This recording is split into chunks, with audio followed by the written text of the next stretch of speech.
My dad was saying, in all my years, I've never seen anything like this before. We watched it, all of our eyes were on it. My friend Kathy had the camera on, and I was looking through the binoculars, and she wanted to get the big $1 million shot, And it came straight at the porch, and it just came at a straight line right at us.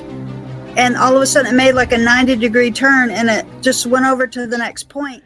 Richard and Kelly, welcome to the show. Thanks for being here tonight with us. Thank you. We're elated to be on the show with you. Thanks for having us. No problem. So are we. You guys are our first cryptid encounter with the creature we're going to be talking about tonight. This Nessie or Champ or whatever it was you guys happened to film. Can you take us into the background of how this happened and what started this whole thing with you guys? Well, I guess ladies first, Kelly. Kelly's been looking for Champ over 50 years and grew up by Lake Champlain, and she's the one that brought me into it and told me about it. So maybe I should defer to you and be a gentleman, as Mom said. Let the ladies always go first. Thank you. Well, I grew up, like Richard said, on Lake Champlain in upstate New York. My dad had a cabin on the lake, and so ever since I was a little girl, I've always looked for Champ. And I went on to become an elementary school teacher. And so I've always told my students about the Lake Champlain monster because I've known people that have seen it. I've heard stories about people that have seen it. And I believe I've seen the effects of him. and so. Was that when you saw like a wake, Kelly? Is that what you're referring to? Yes. Okay. Yes. The first time I feel like I actually experienced it was I guess it was probably about 20 years ago. I was at my dad's cabin and I was there with some friends on the front porch, and my dad always kept binoculars hanging on a nail. And so it was a very calm evening and the lake was calm, just like glass. And all of a sudden there was a big stirring about, I guess, 50 yards out or so. And so all of our eyes were on it because it had been real smooth, and all of a sudden this disruption. And my dad was saying, in all my years, I've never seen anything like this before. And he's 90 now, but he wasn't then. But anyways, we watched it. All of our eyes were on it. And my friend Kathy had the camera on, and I was looking through the binoculars, and she wanted to get the big $1 million shot, And it came straight at the porch. It didn't waver back and forth. Like you picture a fish swimming with their tail going like this. It didn't. It just came straight. And it didn't go up and down either. And the wake was probably 1 inch to 2 inches high. And it just came at a straight line right at us. And all of a sudden it made like a 90-degree turn, and it just went over to the next point, but it never surfaced.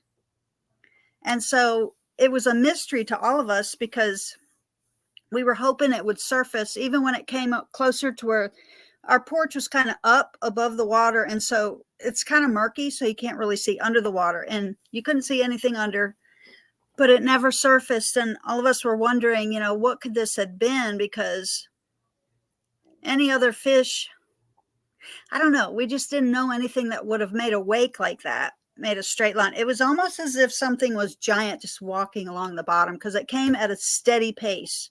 It never stopped and went, stopped and went. It just came straight. So the same general speed the entire time. So it's a big mystery. We didn't get the shot, but I think I might have. That's my that's my story, my first story of where I believe that I saw the effects of Champ. And that, well, anyways, Richard had asked me to write a children's book series with him because I always told my students about Champ. And so he asked me if I would co-direct a movie as well. So that's when our second encounter happened. Richard, do you want to begin by telling that one? Oh, sure. Yes, I had known of Nessie that you guys have done some good shows on before, and but I had not known of Champ. And I've since learned there's a lot of lake monster lore in different areas of the world of different lakes. And I just saw the effect of the stories on Kelly's kids, and I had become a grandfather, and I wanted to do some sort of story for my two granddaughters. and I had faced my mortality. I'd had a few serious surgeries. And so I thought, I want to do a kid's story. And it just had this light bulb went off that, the way that Kelly looked for Champ as a little girl all the time with her dad, Papa Jerry. I had this idea come about Papa Jerry and his granddaughter, Lucy, chose the name Lucy because of the alliteration, Lucy and the Lake Monster. So we started working on a fictional film. And we shot about 2 years ago in the summer of 2022. Had a lot of footage in it. When you make a film, you have all this footage, and then there's this tedious work of editing and going through all the footage. And among our footage, we had a lot of drone footage. Our DP, Daniel, had sent the drone up over the lake quite a bit. I'd been editing the first rough cuts on my laptop, which I'm using right now, which is kind of small, and I have some visual issues. But then when we put this up on a really big screen, and Kelly, who's more observant than I, noticed in the bottom right of the screen, in a shot where the grandpa character, who I play as an actor, and the leading lady, who 9-year-old Emma Pearson, who played my granddaughter Lucy, are in a boat, and we noticed what appeared to be a large creature swimming on the bottom right. It was kind of poetic because here we are, we're making this fictional film about Champ, and Kelly's been looking 50 years for Champ, and she freaks out. And Kelly noticed it first, so maybe I should hand the ball back to you. And if you guys have questions, you want to cut us off. I know when we get into this, we might be a little bit long-winded. I want to make sure maybe Kelly saw it You've first. Been looking for Champ for the last 50 years, and now he decides he wants to be a movie star. Yes. Yeah, I know, because perfect timing. We filmed for a whole month in the Boaga Bay area, and Boaga Bay is where over 300 eyewitnesses have seen Champ. I mean, there's a lot more eyewitnesses, but we know there's at least 300. And there's in Port Henry, New York, is known as the home of Champ, and there's signs when you go into town. It says the home of Champ, and they have a big Champ Day celebration every year where there's lots of activities for kids, and Richard and I have been there signing our books on Lucy and the Lake Monster for the last several years. Anyways, everybody there is real excited, and everybody knows about Champ there. They have a parade. They have a big wooden Champ that they bring down in the parade every year. And one time, well, this is kind of off the subject, but somebody stole it one time. Somebody stole the Champ model, and everybody's worried about where's Champ, all this. And they ended up finding it. I think they found it in Vermont with a broken jaw. Somebody just decided to hitch it up to their vehicle, I guess, and they brought it over the Champlain Bridge. But that was a long time ago. I think when I was in high school. But anyways, back to the day that I saw it when we were in post-production. I had it. Richard's in California, and I live in South Carolina. Currently, I'm in New York at my parents' house, because I help take care of them because they're older now. And I was in South Carolina. I have a big screen television, and so I thought, I'm going to edit on the television. And what would happen in post-production is when we edit, we make a list, and like I would tell Richard some changes or some hiccups in it that needed to be smoothed out in editing. And so when it was on the big screen, that particular day, when I was looking up, I was remembering back, all we wanted in the shot is we wanted Papa and Lucy in the boat, and we wanted an aerial view with the drone, and we wanted some pretty scenic shots, because that's one great thing about filming up in upstate New York in the Adirondack Mountains is along Lake Champlain is the beauty of everything. So you have your setting for your set already. It's a gorgeous footage. And so Daniel was just getting some pretty footage, and then he got an aerial view. And so when I was looking at it on my big television screen editing, I noticed something, like Richard said, under the water. I guess, how far was it? 15 yards maybe, or 10 yards, 10 or 15 yards. Mm-hmm. It was just a rowboat. It's just a little rowboat. It's called Gramps' Boat in the movie. And it was just Richard and Emma in it.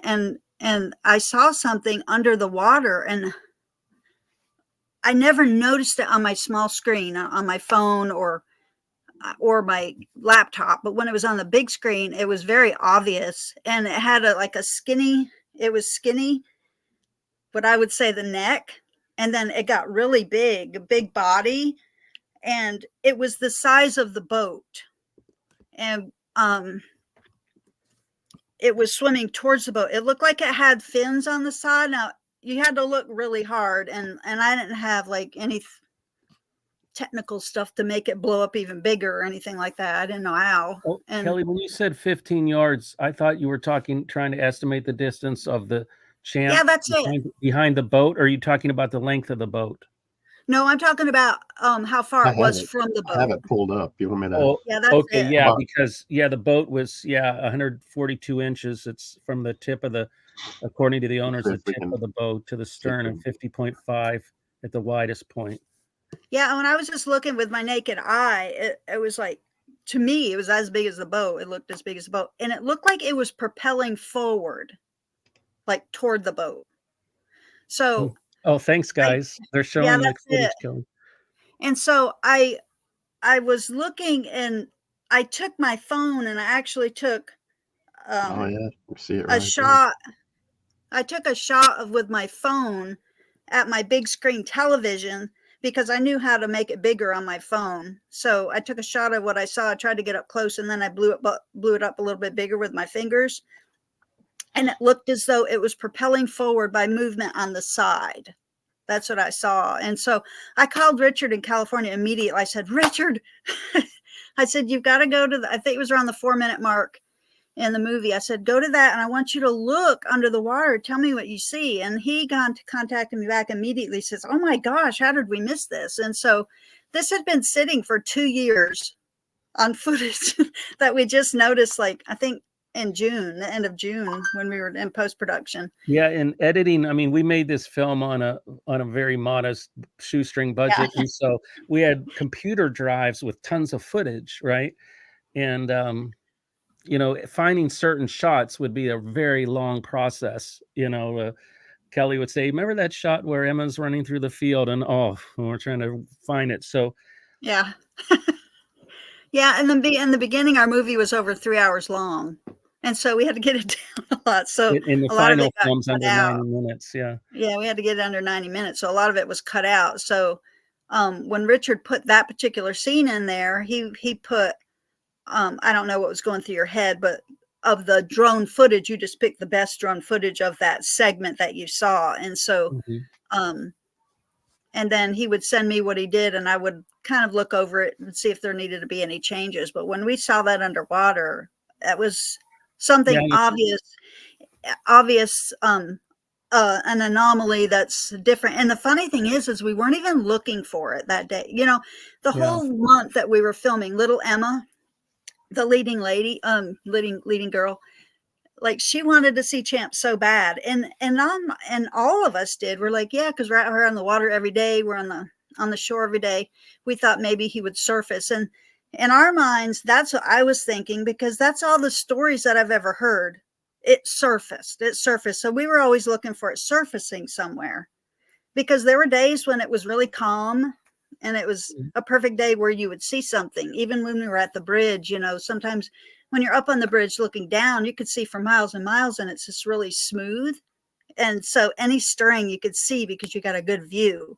And so in our minds, I guess we were just all thinking, looking for it to surface, but we never dreamed it would show up underwater. You know what I mean? It's kind of fun too, because we're not super techy. I mean, I had a second editor help me who was better at editing. I put together a rough cut, but more technical people now are having fun with the footage, where they're zooming in and they're doing morphology tests, and they're debating it, and saying those that debunk it and think it's not Champ, and those that believe in it. And it's been really fun just to watch the different reactions to it as well.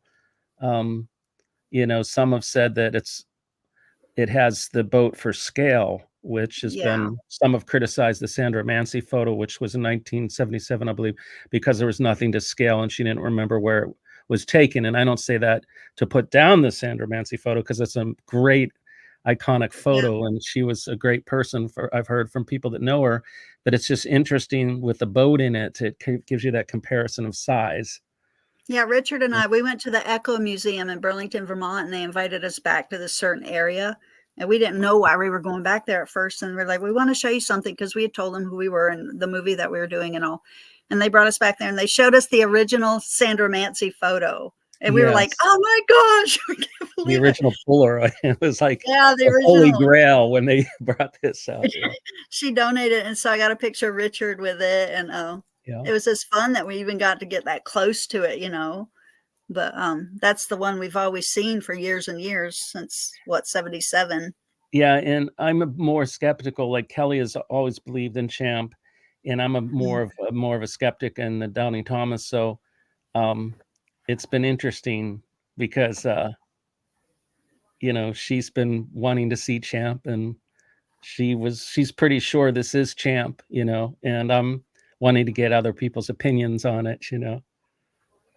Yeah, because apparently there's some pretty big sturgeons in the lake too. Yeah.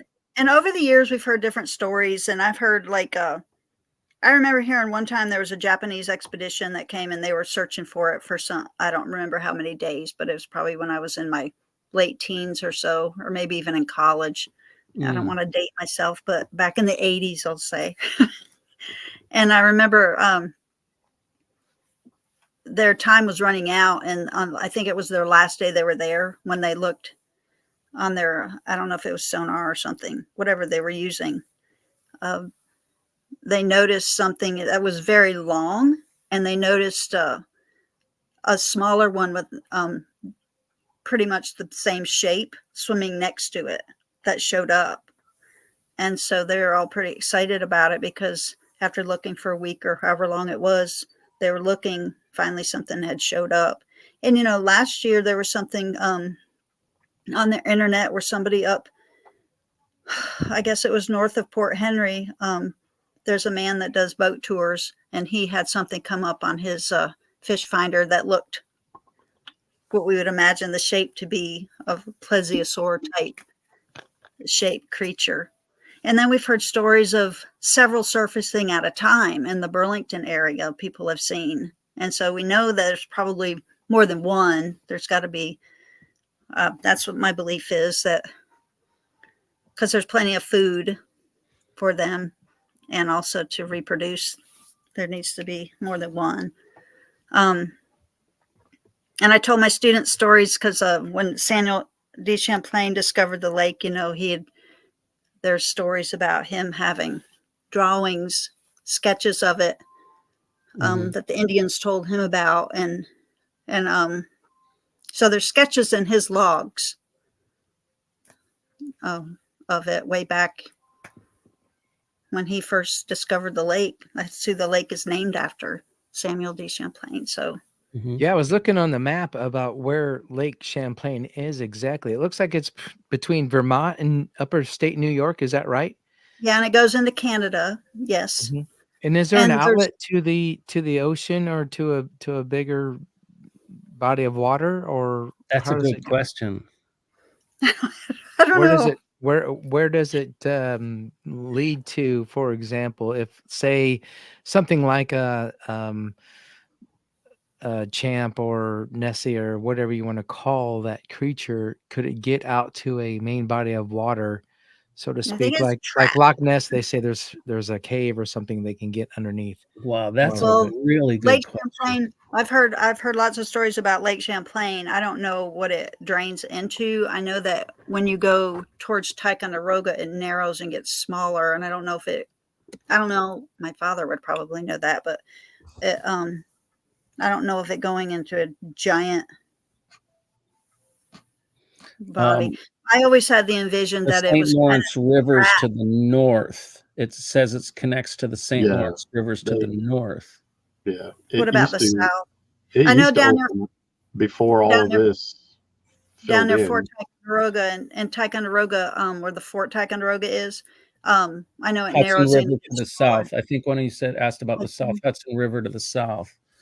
But wasn't your theory, Kelly, that this could have I thought we put it into the film a theory because the scientist is grilling the little girl that, hey, we wanted to have a skeptic character in the film since I have the skeptic side of the writing team. So we had a scientist that said, hey, these were extinct, you know, millions of years ago. And I think you came up with a theory, Kelly, that they could have somehow come from the ocean and then adapted to the lake. So that was the answer we put in Lucy's mouth when the scientist, says plesiosaurs are extinct. She says, well, how do we know that for sure? He could have come from a larger body of water at one time. They could have been connected at, as your question was, I think it was Todd asked that, and Yeah. adapted, And as the waters receded and went down, it became trapped. And I heard that Lake Champlain, it's very deep in parts, and there's a lot of caves as well. And I don't know, I wonder, because in the wintertime it freezes over. I know there's one channel that goes up the middle of the lake. I remember as a kid going out on the ice because my family ice fished and all. And I remember the ice was always shifting and all, but it would crack where the channel was and went up and down. And of course, there's less sightings in the winter because the ice is frozen over. People drive their trucks on it and have shanties out there. But there are stories of people that are ice fishing even in the wintertime, seeing a huge dark shadow going under the ice, even in the wintertime, past the holes where they're ice fishing. So I don't know if it goes into the caves in the wintertime, or I'm not sure what it does in the wintertime. Who's to say if one of those caves isn't a tunnel, That's an interesting thought. Yeah. And there's been some people have claimed that they've seen it on land as well. So they don't know if it's part reptile or part all aquatic or part reptile as well. Whatever plesiosaur was. Well, I would say it's it breathes air, doesn't have gills, right? But it probably can hold its breath for a long period of time. Looks like a whale. Mm-hmm. Yeah. Like a whale Yeah.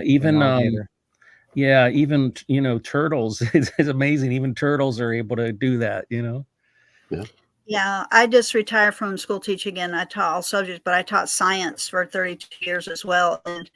And so we taught a lot about animals and I remember I had a lot of animals in my classroom at different times over those years. And one time I had a soft-shelled turtle, and I went to like the Science Institute one summer for classes.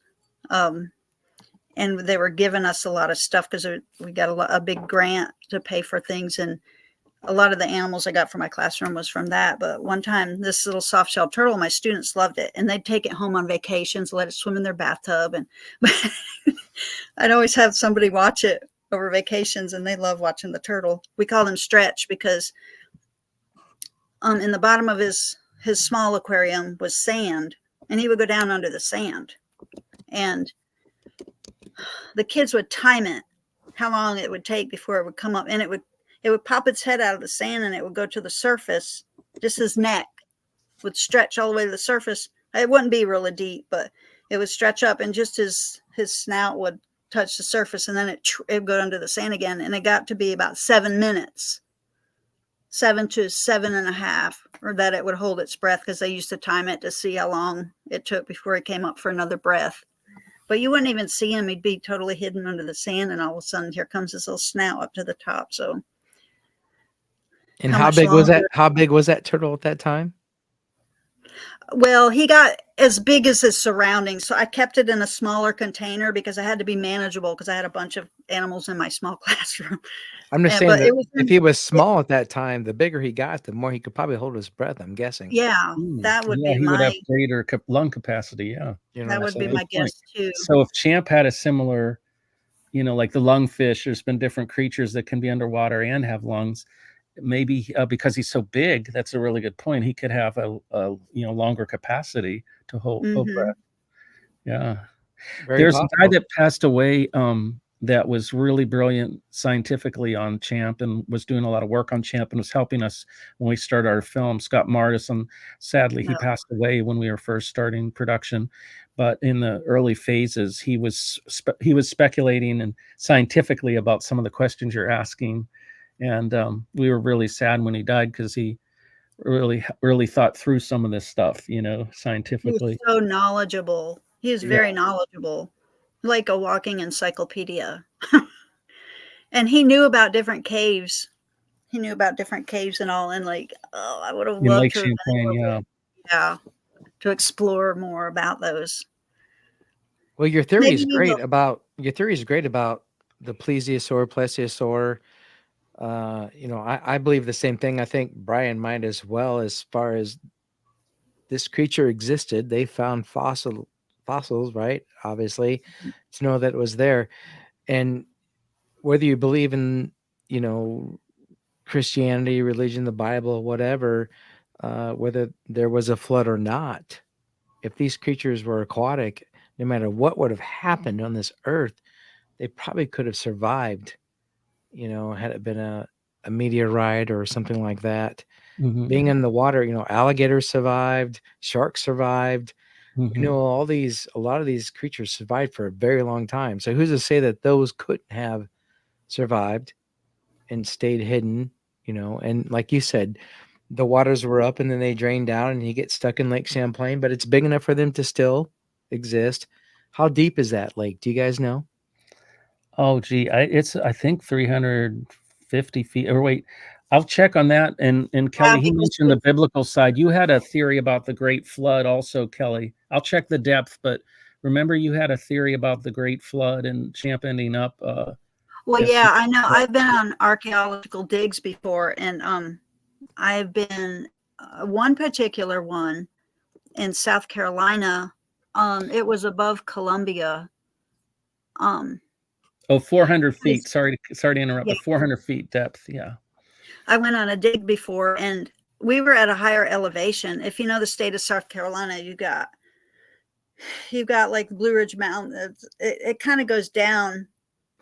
It's to sea level down near Charleston and all, and so from the upstate, and so I forgot each section what it's called as the elevation goes down. But one particular time when I was doing the dig, it was around the Columbia, South Carolina area, and the elevation was a little bit higher. Well, a lot higher than sea level. And I've always looked for shark's teeth too. I have thousands of shark's teeth that I found and before along the shores, um, around the Myrtle Beach area, and just different places that I've been able to travel to. But can you believe that we were finding shark's teeth at the top? And it made sense to me because I've always been a believer that the earth was flooded.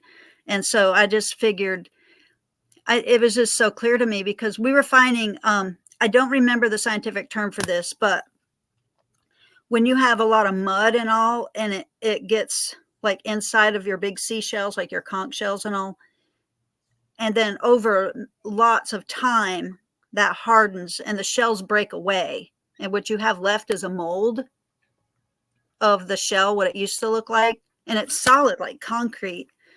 That's what we were finding on this high elevation, and it was a shape of shells. It was a shape of shells, and then there were shark's teeth up there. It was exciting. It makes me want to do more digs because I just thought it was so interesting. And I just could picture at one time that being covered with water. Otherwise, how's that stuff going to get up so high? Obviously, the sea level was higher at one point. And so to me, it makes sense in my mind that as the levels of the water went down, there's going to be pockets that creatures would have been trapped in and reproduced from then on and adapted to their environment. That's what I say. I'm leaning towards that. Yeah, it is really interesting too because you have the Noah's flood story in Genesis, but then almost all world cultures have some similar story of a big Mm-hmm. flood.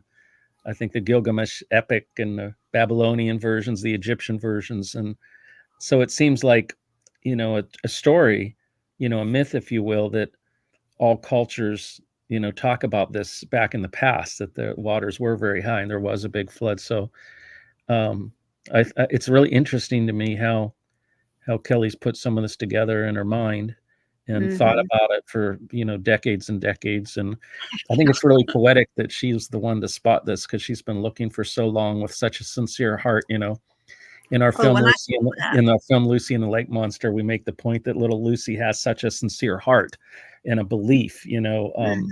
There's a biblical verse in the film: "If thou canst believe, all things are possible to the one who believes." Mark 9 verse 24, I think it is. But she's always believed in Champ, you know, and here she's the one that, you know, spots this. So I just thought it was so beautiful that, you know, it's like the one that had the most faith that I know. You know, she's the one that saw it first. Yeah, I asked my dad, I said, Dad, did you ever, because my dad's 90 now, I said, and he spent a lot of time on the lake. He actually helped his father build the cabin that I went to in my summers and all. And his father used to tie him to a tree to let him fish there while he was working on the cabin when he was a little boy. And I asked Dad if he ever saw it. He said he'd never seen it, but his father, my grandfather, he was a miner in the mines of Mineville up in the Port Henry area. And they apparently carpooled back then. Like they all went together in this like van or bus up to the mines. And there's one place headed towards Port Henry called the Rock Cuts, where the water's kind of close to the road when you're going through there. And my grandfather apparently, well, everybody in his carpool van that day saw what looked like an overturned boat in the water. And when they looked closer, they realized it wasn't a boat. It was Champ. And so my grandfather saw it. And I said, well, how come you never told me? He said, well, back then, it's like they didn't have cell phones. They didn't have, I mean, this is when they had radios for, and everybody sat around the radio to listen. Mm-hmm.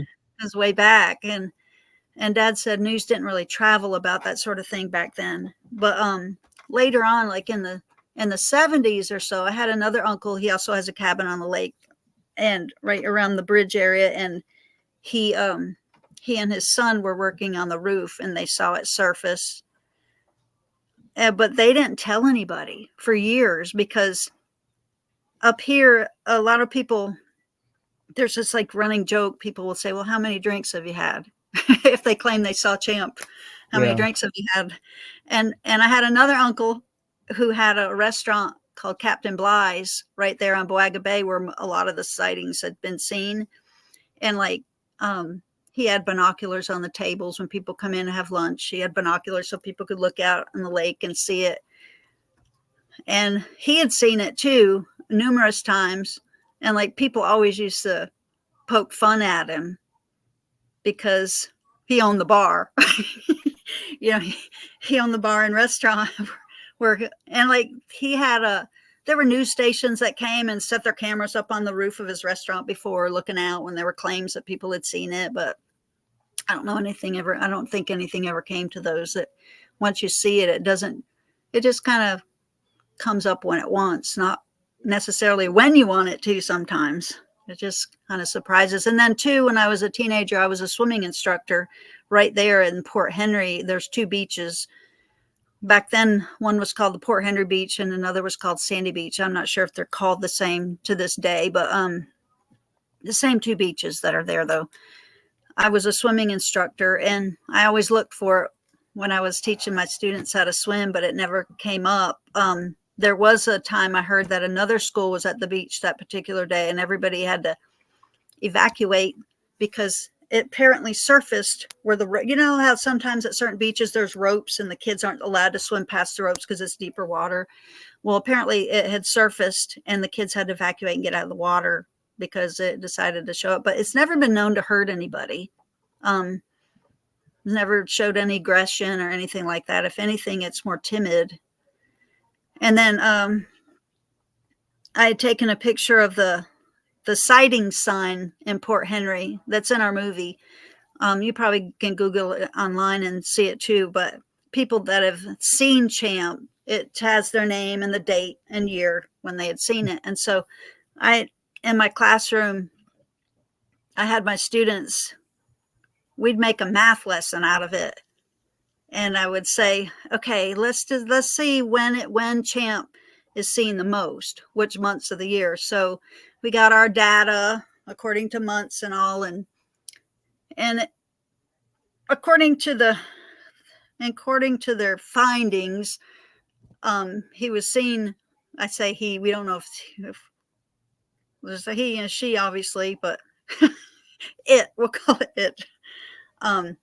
they found that the sightings were more in the June and July times a year. And I would ask my students, so, you know, why do you think it was seen more in that times of year? And people in South Carolina, they're not as familiar with the lakes freezing over like they do up here in upstate New York in the winter. So I got to teach them about that. And their findings were that, well, more people are out on the water and the lake's not frozen over during those months. And there's people out water skiing, picnicking, swimming, so more people will see it. Yeah, the iconic Sandra Mancy photo in 1977, she was just, I think, out on a picnic with her family and happened to see it and had, I think, a Polaroid perhaps. You know, it was one of those old school cameras. I remember it looked those. like a Polaroid when we got to actually see the original photo recently. You know, it's interesting, you know, these things are captured at such, you know, interesting times, like the Bigfoot Patterson Gimlin film. You know, it's real jerky at first. And one similar criticism that had to ours was they were, I think, making a documentary or intending to find or film Bigfoot. And we were making a fictional film about a little girl looking for Champ. And so some said, well, you know, how coincidental that Patterson and Gimlin happened to get the Bigfoot footage when they were looking to make this movie about Bigfoot. And it's similar to ours, you know. I mean, it just happened, but it certainly has, you know, given a lot of attention to our work because people are sharing it and having fun with it. And some people think there's something there that could be a Champ, and others don't see it or think it's something else or think it's a publicity stunt. But some people say, all I see is a boat. Yeah. And then some people say, you know, I've fished in that lake for years. I know that there's big sturgeons in the lake. And yes, these sturgeon are I don't really know if any that's as big as that boat, though. Yeah, and some people I think maybe it was an albino. Yeah, I think the boat is bigger than the largest sturgeon they found.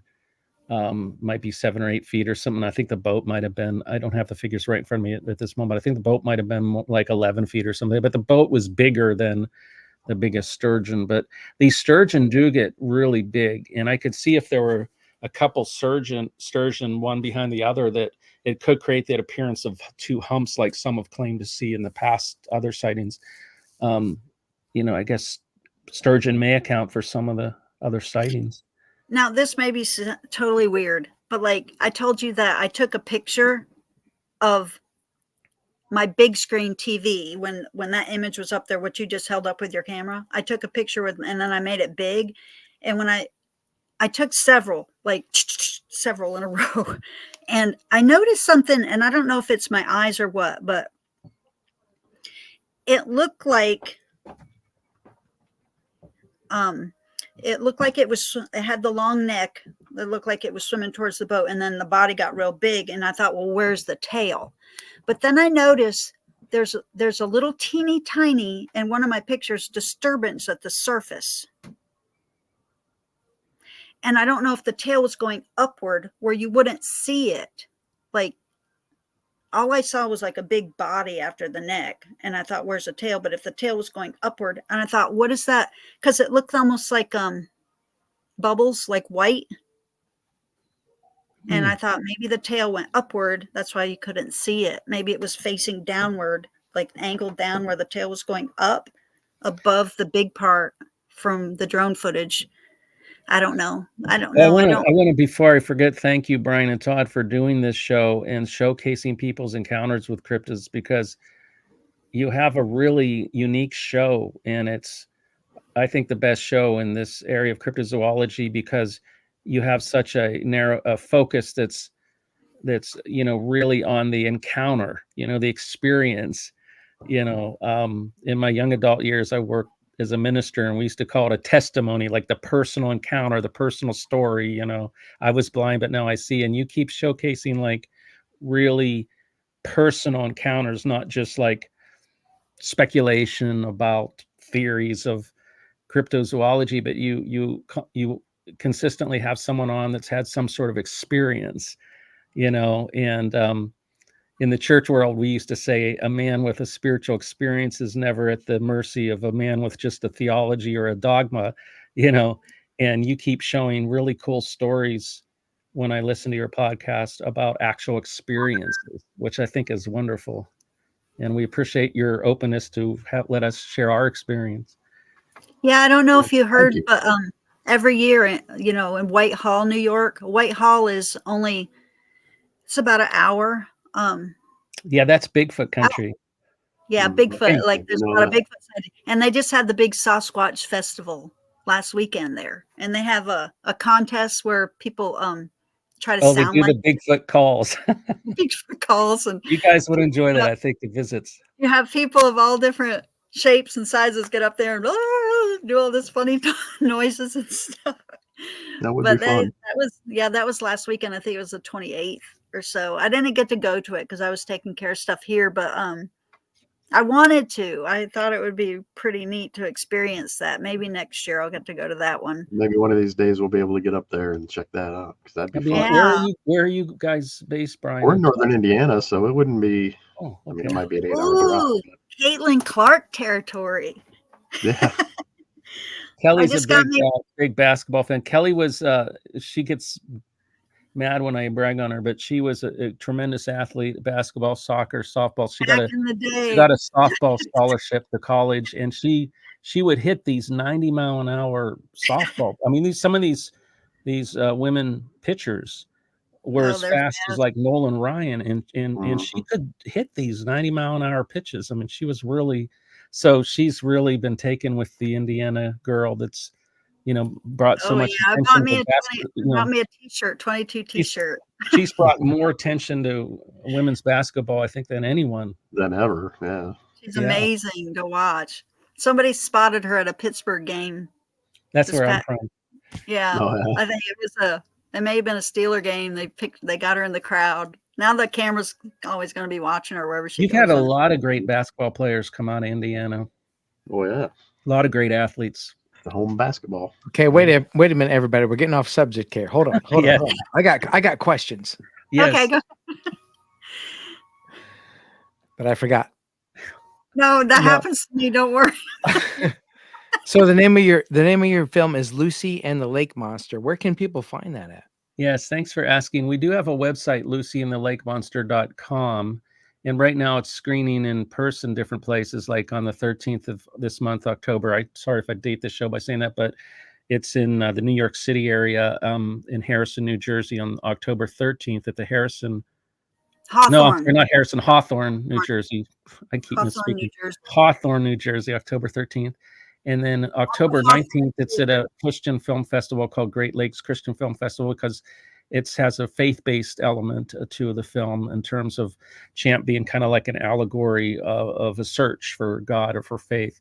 And but it will be coming out on DVD and streaming and everything. It's just not there quite yet. That'll be probably a few months down the line. But people can keep up with it at lucyandthelakemonster.com. And I hope if any of you listening in New York could come to one of our upcoming New York screenings.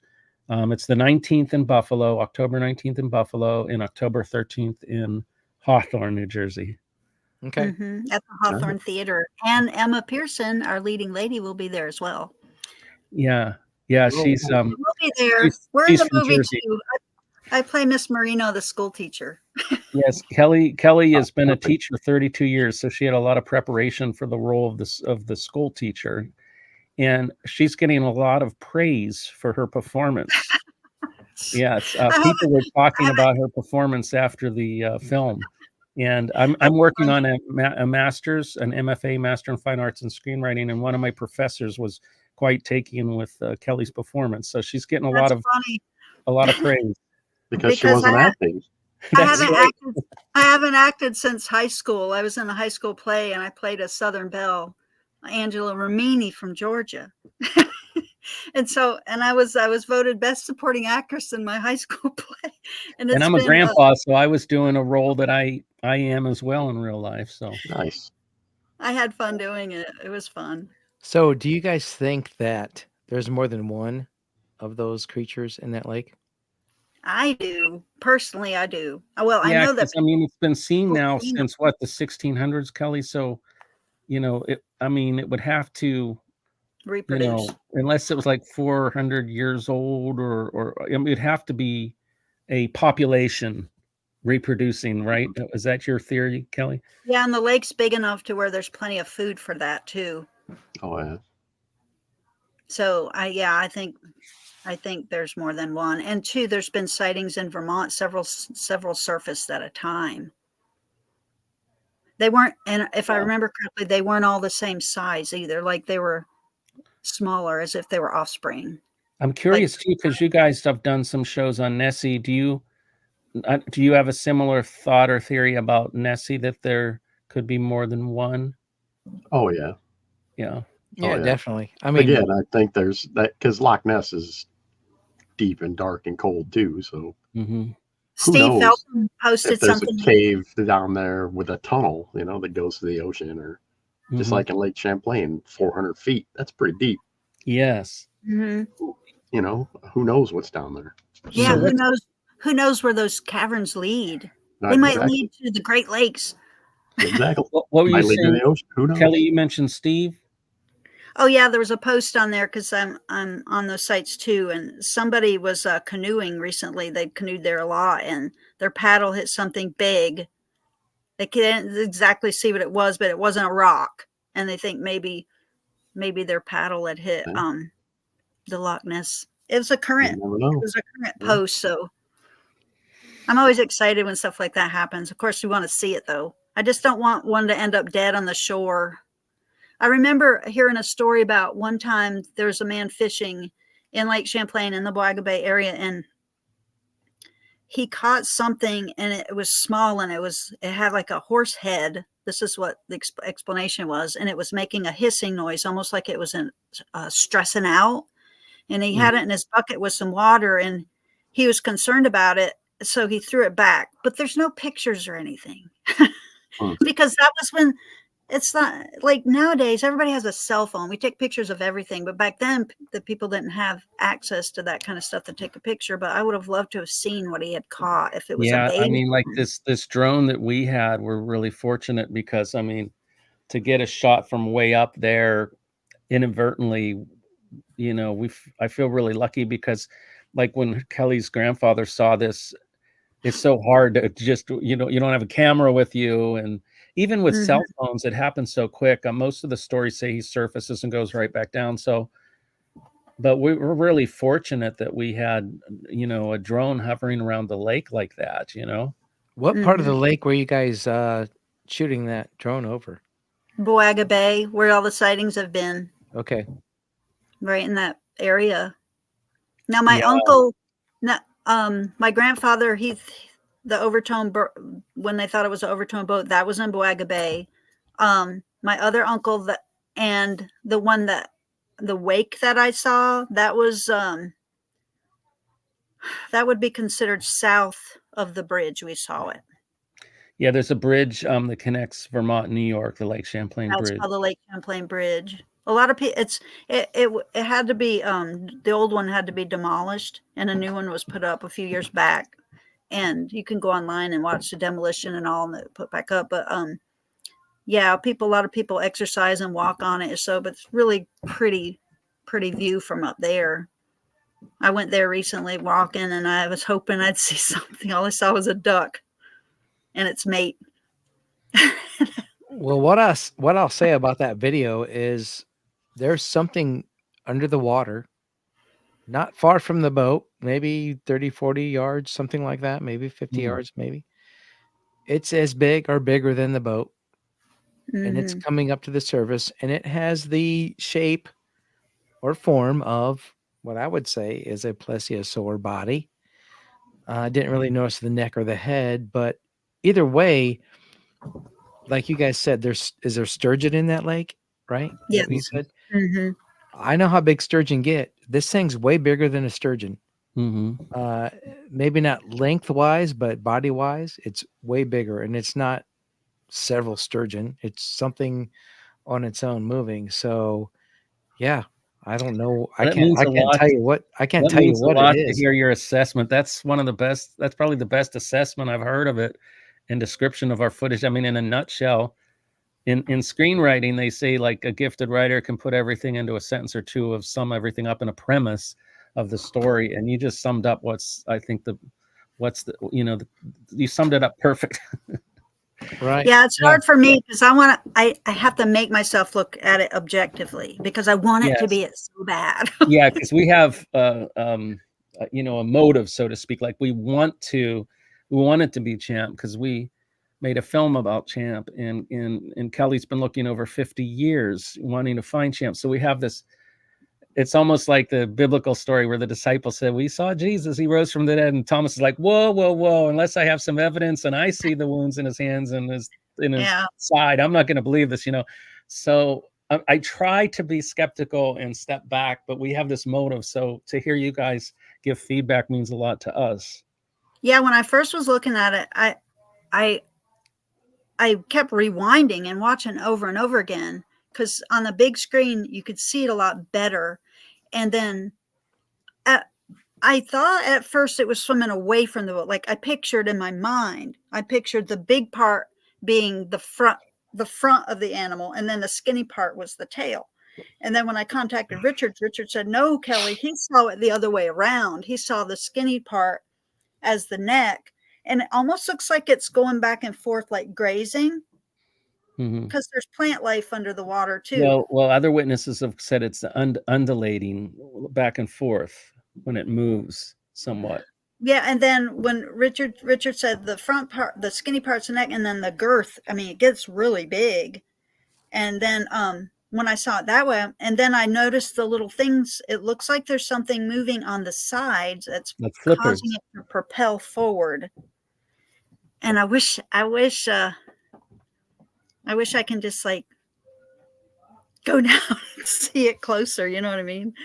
Yeah. But Yeah, it's been fun, like, people that are more technical than me that have put dye and different things in, like, zoomed in on the body, and there's been some fun, like, people geeking out that I don't even know, and they're getting lots of views on kind of evaluating it and doing tests on it and stuff, which is fun. Like, I like that, not that we're comparing ourselves to Patterson Gimlin Bigfoot film because that's, like, so famous, but one thing that to me makes that Patterson film so fun is that people are doing that. Like they'll slow it down, or they'll try to stabilize the camera, or they'll try to do it in 4K. And then there's one guy saying, "No, I was wearing the Bigfoot suit. It's fake." And it's just so fun to watch people have their own reaction to it, and look at it closer, or with their technology. There's people zooming in. I didn't want to do any of that. I mean, I had editors helping us some film and could have done that. The thought in my mind, like, should we zoom in and show people better? But I thought to myself that, people no, are going to want to criticize it. Some people are jealous of the fact that we got this because they wanted to be the one to get something better on Champ. And so we've had people like defame us and attack us and things because, like, there's competitions. I mean, it'd be nice if everyone in the cryptozoology world was nice, but there's this competition to get something. So some people have had a kind of a vested interest in discrediting it. So that being said, I didn't want to do anything to alter it. I just said, let's just put up simple footage and not mess with it in any way, zoom into it or play with it. So that's just the raw, footage. And other people are doing that stuff, but yeah. Yeah, there's stuff online now where there's circles around it where people have blown it up. And look right here, because some people were saying, "Where? I can't see it. All I see is a boat." And so all of a sudden there's stuff online with like looks like magic marker around it saying this is where to look. So people obviously are How trying many to. hours of or how long of drone footage were you guys recording? Do you guys remember? And who was flying the drone? Was it one of you guys? No. no, we had a director of photography, a friend of mine named Daniel Burke. And Mhm. I think we probably did about maybe 2, 3 different days that we had the drone up there. Does that sound right to you, Kelly? You might be better at recalling, but Oh it yeah, wasn't the whole shoot. We shot for, I think, almost a month. we did it at different places, not just there too. There's probably still Yeah, we some did it that at different probably do spots that. in the lake, but I think we did maybe 2 or 3 drone days flying it around. Have you Is looked that at all the drone footage? we you know what? We still have more to go through. I mean, we've gone through it in the sense of looking for shots for the story. That was our focus at first, was what fits the story narrative. But in terms of going over it like really in depth looking for stuff, I think there's still work to be done there, you know. Hey, who knows? There might be some more shots on there. Yeah. That We would still be have it all. amazing. Yeah, we still have it all. We have people looking at it, scientific type people, and we've kind of kept them anonymous because people have kind of wanted to get into the footage and stuff, you know. And so we wanted to have people like looking at it first that are kind of scientific and looking at it as objectively as possible, because like I say, there's it's amazing just the reaction to it, you know. I Both was reading some of the responses online and I didn't respond to any. I was just like shocked because there were over how many now? There's over 32,000 views. oh, actually 34,000. Like, is it Over 34 now? 34,000. Yeah. I Every couldn't time you believe check, it's more. Yeah. So Okay. And after like this, the it's going to go original up one, even you more. Yes, it will. didn't even have the comments on the original one. These are other places that are doing it. And I was just one night I was just going down reading stuff and I was like amazed with what people, I mean, some of them are real positive and some of them are real crappy sounding. They were saying, oh, they're just they're making a movie. They were saying stuff like, oh yeah, right. Here's a movie Always about going to be Champlain. They haters. happen to see it, but Yeah. we happen to get footage. Well, That's if just you're the bottom filming, if line. you're filming over the lake where the creature supposedly exists, what do you think might happen, right? Yeah, If he's right. there. So Yeah, and thinking back, I don't remember Daniel's I don't remember his drone being, well, I do remember it making like a buzzing sound. It was a soft hum. And Daniel's a really sweet guy in his early 20s. He married a young lady who I've known since she was born. Her and my daughter were playmates since they were little kids. And he'd never shot a feature film. He'd only done short films. And he's a very religious young man. And he did some footage of some missionaries, like mission trips. Oh And yeah. you know, I had other friends that were cinematographers that had shot films, but I saw his work doing these like missionary short films, and I thought, you know, he really has a talent, and you know, who's going to give him a chance to shoot a feature? He has a lot of talent, and you know, I had a heart for him and his wife because I'd known her since she was a kid, and um, she was kind of family to me in a sense. And I thought, I want to give him a chance to shoot a feature. So, I mean, it was almost we all felt like we were almost biting off more than we could chew. And all of a sudden he has this responsibility and he's at a whole new place. He doesn't know he's having to do all these shots and we're doing I think drones and we're doing black magic with really good cameras. And somebody had gifted him that drone. yeah, someone gave him the drone. Had gifted it to him, and he was kind of like like so me. They saw his heart. They saw what a sweet young man he was. And like me, they wanted to be generous to him. And gave him that drone. And you know what? You think about it. Whoever gave him that drone, I didn't think about it till now. They were a part in this whole exciting thing that happened because their generosity was like, you know what? I got this drone. I'm not really using it. Here's a young guy that'll. And it's so Daniel was like a kid having fun, just letting that drone fly around above the lake. Well, I remember him opening it up. You know, he was just so thankful and excited, and just treating it like so carefully because he didn't want anything to happen to it. You know, he was just very thankful that he had it and he was able to use it. And we were excited. It's hard to control sometimes because some people get frustrated that, you know, why didn't he, once you got the champ footage, zoom in and make that drone go right down to it? Like, but the thing is, they don't realize we weren't trying to get champ footage. We were just getting lake footage. He wasn't even looking. Yeah, he doesn't know it that happened because people are like, why didn't that guy get closer to champ? Yeah, people were saying that. Why didn't he go in closer? Isn't that what you're supposed to do when you have a drone? Well, he wasn't looking for it. And to be honest with you, he probably didn't even see it that day. Because when you're doing it, you've got the reflection too. You're looking at the glass, the reflection, it's bright, sunny. And so he didn't know about it till we told him 2 years later. When we noticed, Brian's showing it again right here. If you watch real close, there's the creature down here. He's swimming toward the boat, big as or bigger than the boat. Yeah. That's not a sturgeon because sturgeon are not as wide as the boat. So We Amazing. will definitely put that on our group page if you guys Oh, are thank okay with you. that. Sure. Great. And our website, if that cryptidcreatures.net, Yeah, if you guys please, are cool with please that. share it. Absolutely. And we want to thank you guys so much for being here with us tonight and sharing this film Well, thank footage. you. And Yeah, your you film, want to tell everybody one more time where they can Yeah, find our it? film is Lucy and the Lake Monster, and we'd love to screen it, anywhere and everywhere. People are inviting us. Sometimes it's a independent theater or a church group. We even have home screenings where people say, I'll host one in my home. It will be available pretty soon on DVD and streaming. We have a couple different distributors interested in it. We just Yeah. have to settle the business side and figure out which one.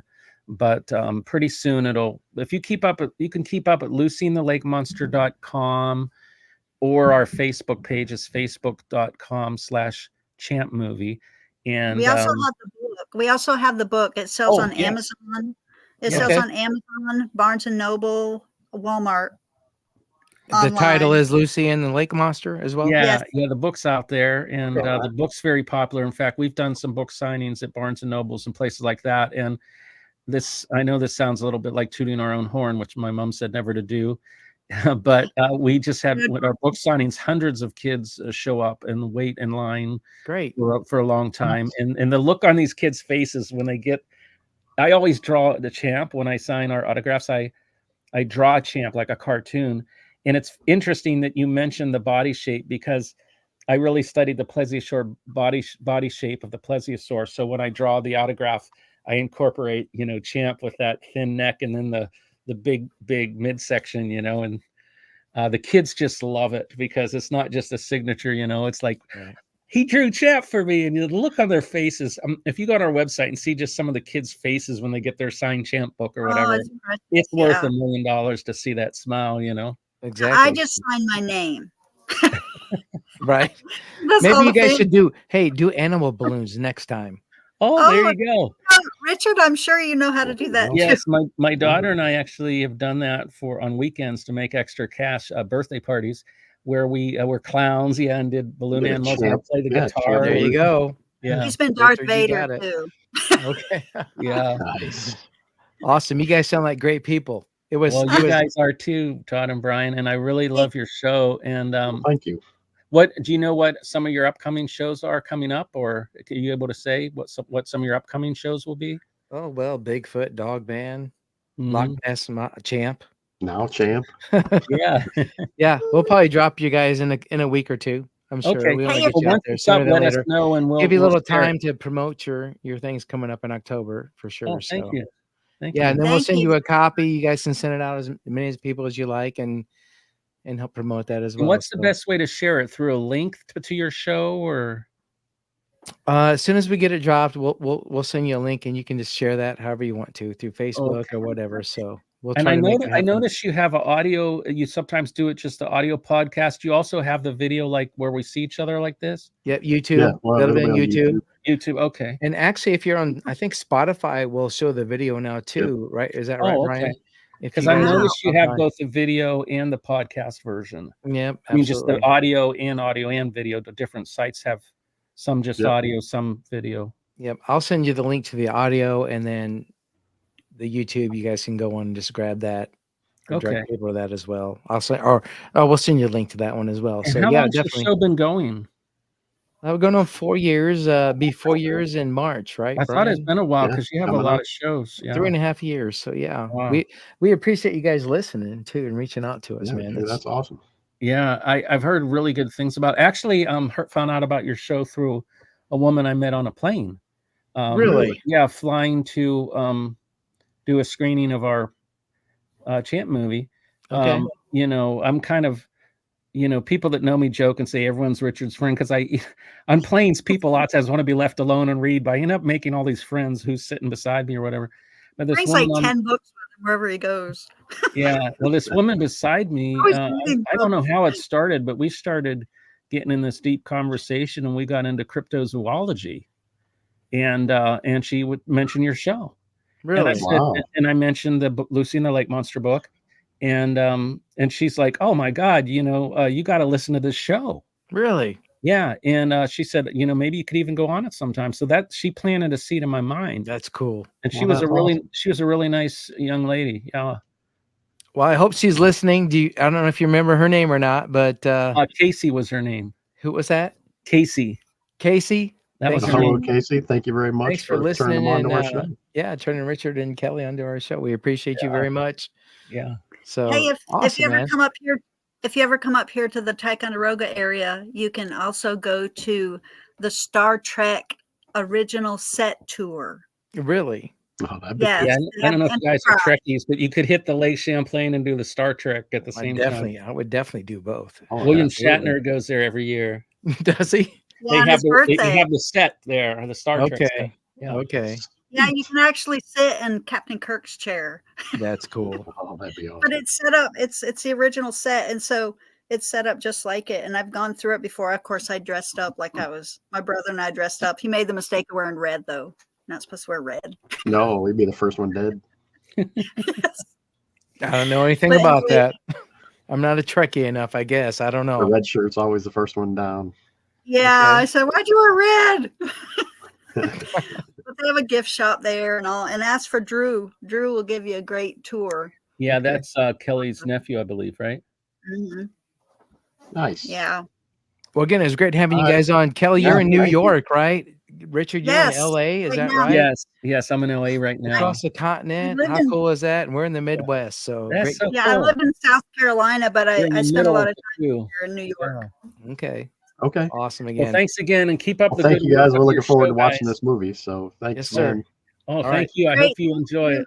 Oh yeah, we will. Take care. Okay, bye-bye. I know. Bye.